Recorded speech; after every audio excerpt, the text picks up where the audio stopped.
anyway, this guy, I was trying to think of how to get him to spill some other beans. And I said to him, we're actually having trouble with our balloon supplier. Speaking about, what is it, Raven Aerostar.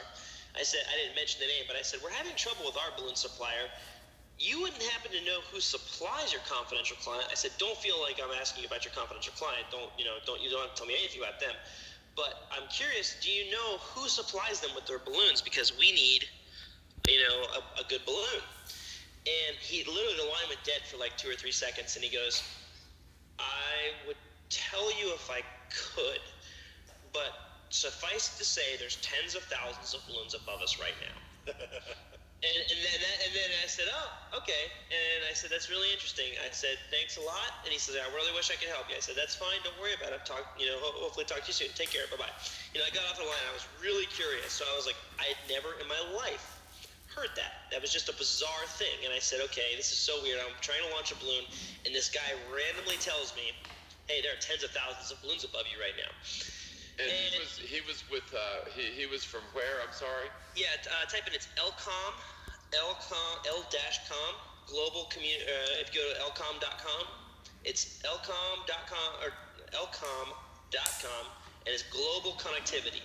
And he said, this is one of the other pieces of information. He said they supply that private confidential company with all their communications antennas. That's what he told me.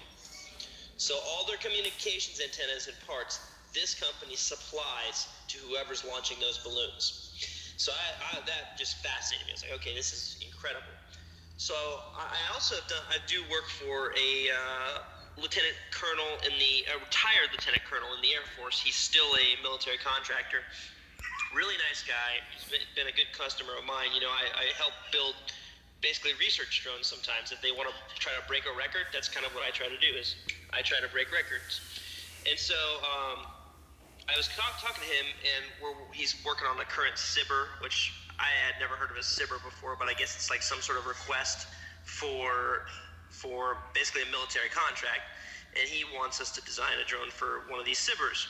And so we were talking about that drone and like the design and stuff, and the nice thing is I have no confidentiality paperwork signed. I'm just like this rogue guy that people come to sometimes like, hey, make something fly for a long time, and they never make me sign anything, which is hilarious.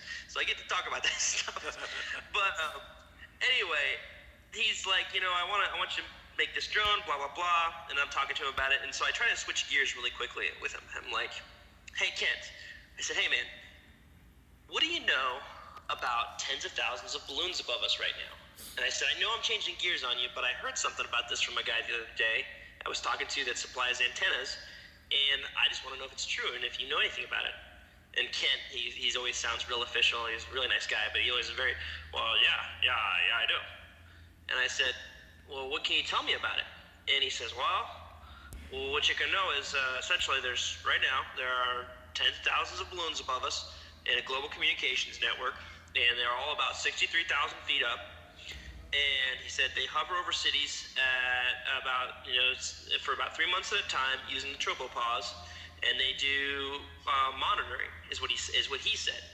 And then I asked him, well, what are they doing it for? And then he said global communications.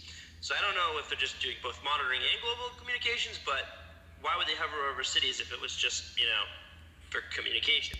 I mean, yeah. I guess that kind of makes sense, but I don't know. It makes perfect sense from a flat Earth perspective, and I have it on pretty much good authority that the United States military was using weather balloons for radio triangulation and extending or repeating radio signals since the 40s.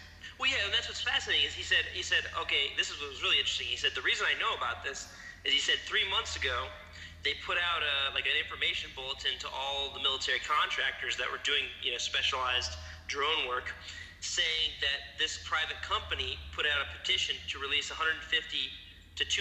A notification that it was going to release 150 to 200,000 more balloons. Okay, I just couldn't believe that. And he said that when he asked who it was, it sounds almost comically cryptic the way they say it, but he said that they told him to go talk to the Oracle, is what they told him. It was some guy just like, oh yeah, go talk to the Oracle. And I guess he said that's military code for Google. Oh, I thought they were talking about the chick from the Matrix. Literally, that's what he said. He said it's a Matrix reference. That's what he said. It's a Matrix reference. And they just use that as a joke, but they refer to Google as the Oracle, which is really funny.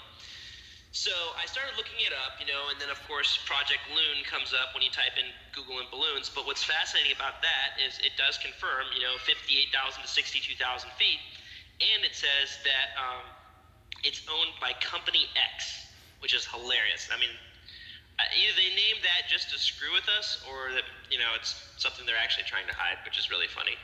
But either way, it's pretty interesting. So Google owns the company X, and Company X is the one that's releasing all the balloons. And it's public knowledge. You can look it up. It's really crazy that it's just all out there. It's just quiet. You know what I mean? Like if you ask anyone on the street, hey, do you know there are tens of thousands or hundreds of thousands of balloons above us? They would no, you're crazy.